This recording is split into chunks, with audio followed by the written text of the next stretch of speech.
Hey guys and girls, hope everyone's doing well and welcome to another video where not necessarily a lesson, but a live trade example, so a live signal example. Now, I did say to you guys, I'm not just going to give you the winners, I am also going to give you the reasons, the losers and the losing trades that we place as well, just so you can see perhaps why they lost and also the thought process and the understanding behind it as well. So this is going to be live signal example number 2, which is actually the gold position that we placed yesterday, which, and I have to say this myself, we were extremely unlucky.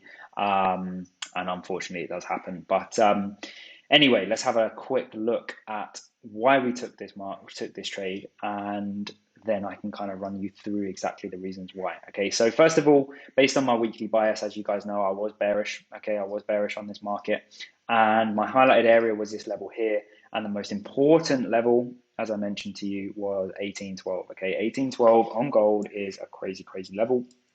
1712, 1912, all of them very important levels. Okay, now once the market had come back into this region, we were very close to the end of the week and we had NFP coming out. Okay, and NFP is always going to be a risk because there's always going to be some uncertainty, some volatility, and some wild moves within that market. So with gold, I was simply waiting for this to occur.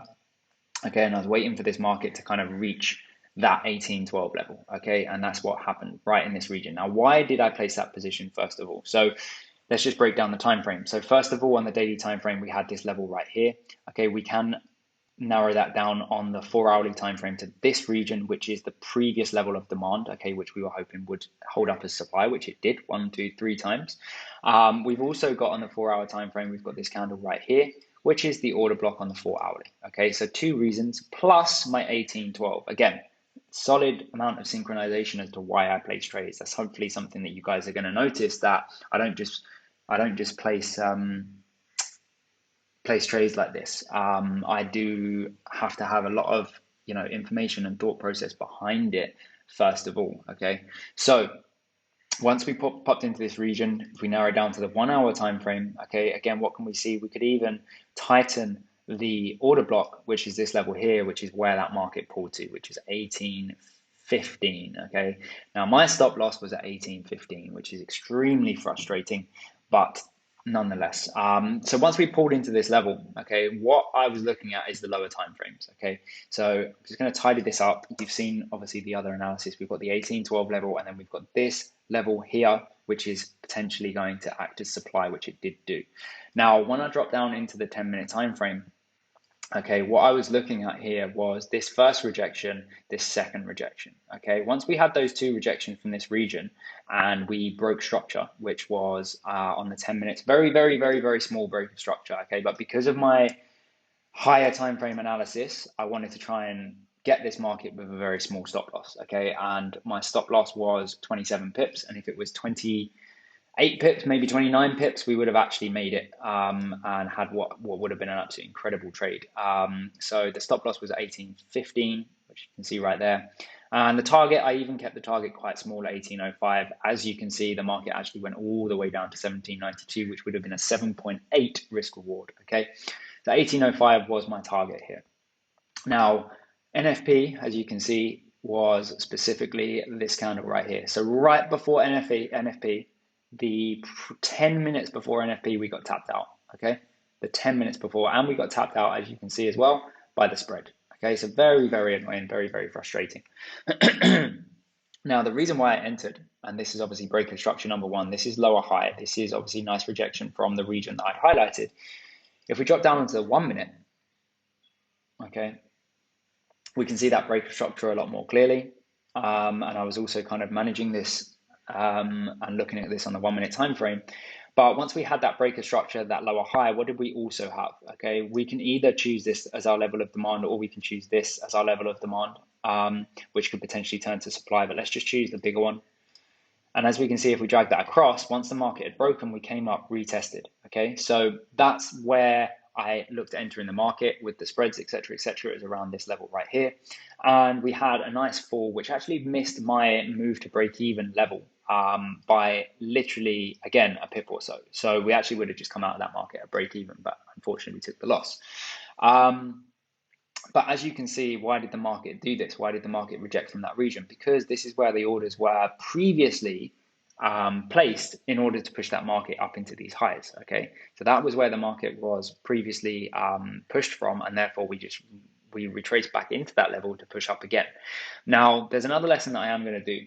I don't want to explain it too much in here, but it's called inducement. Okay, and inducement, obviously, I'm sure some of you know the real meaning of inducement anyway. But basically, it's kind of in trading terms, what an inducement is a reason for retail traders to get involved in the trade. Okay, so for example, we were pushing down here. We were making new lower high, lower high, lower high. Lower high, lower high, lower high, lower low, lower low, lower low. Push, push, push, push, push. And what this did is it then created, and this is also kind of liquidity is the same point as well, but it also created this kind of I don't know if I can do a curve, so it might be a little bit messy, but we created this kind of like curve right here. Okay, so what's going to be above these curves? Okay, if people are seeing these lower highs, lower high, lower high, lower high, lower high, and lower low, lower low, then around here is, that's my attempt at a dollar sign, is liquidity. Okay, because people that are trying to get bigger, better stop losses rather than putting their stop losses up here, okay, like I did, I have my stop loss just above, and if I had it a few more pips, it would have been fine. But what that's done is it's created inducement. It's created a reason for traders to be entering this market based on this price structure here. And what people will be doing is they'll be putting their stop losses above here. Okay. And when people put their stop losses above here, it's the perfect opportunity, right? And this is how such big moves like this can happen, because orders need to be matched. Okay, orders need to be matched. So by creating this, okay, creating this manipulative structure, having a lot of people entering stop losses above these levels here, okay, and even like I did just above the high, and it's just very unlucky. It then creates enough orders for the market to be able to fuel a move like this, okay? And this is called inducement. So one thing you can start looking at, especially on the lower time frames, is when you start seeing that structure being almost too perfect, as in, for example, this here, it was almost too perfect because the market was just saying, do you know what? For however long this is, for an hour and a half, okay, an hour and a half, 2 hours, the market was literally just saying, do you know what? I'm not going above 1812 ever again.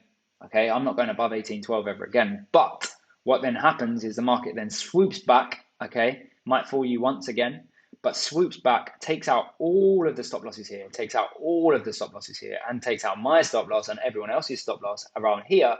And then boom, you have your move, okay? And this is NFP week, so obviously you're going to get crazy, crazy moves like that. But hopefully you can see why I entered it on the higher time frames. Hopefully you can see why I entered it on the lower time frames as well. And you can also see that it's just unlucky, very, very unlucky in terms of pip. Stopped by the pip, and my stop loss placement was almost too perfect. Okay, so that's why I placed that trade. And as you can see, really, really nice trade. You can see why I entered it. Okay, break of structure and lower high, nice to see. We can also see on this 1 minute time frame that order flow. Okay, so we had the first push down here, new leg created, just about took out that, maybe grabbed it for liquidity. But this here was our indication that we've got bearish order flow coming into this market. Okay, and once that low is broken again, that bearish order flow is then confirmed and continued. Okay, and again, just similar to, I'm just going to delete all this, but just similar to how I talk about this in the bearish order flow section on the 1 minute time frame, this is where you will start looking to see if you can find any other opportunities within this market. Okay, and the bearish order flow comes in here. Okay, a nice opportunity there for 20 pips or so. Now, just unfortunately, this level was manipulated to be broken to actually attract all of those stop losses, all of those orders to be able to fuel the bigger move. Okay, so hopefully that helps. I've run through the overall bias already with you guys. I've run through why on the 4 hour, we obviously know that at that point we had the order blocks and the area of interest, which is right here. On the hourly, we refined it, and on the 10 minute, I think we also refined it as well. Or maybe I just did it on the hourly. And you can see the overall bias was perfect. It was just a case of being extremely unlucky and getting stopped out. But again, I hope that helps you guys. Just understanding the thought process when we place trades and take trades. And if you've got any issues or any questions, please let me know. Have a great weekend, and I'll speak to you guys soon.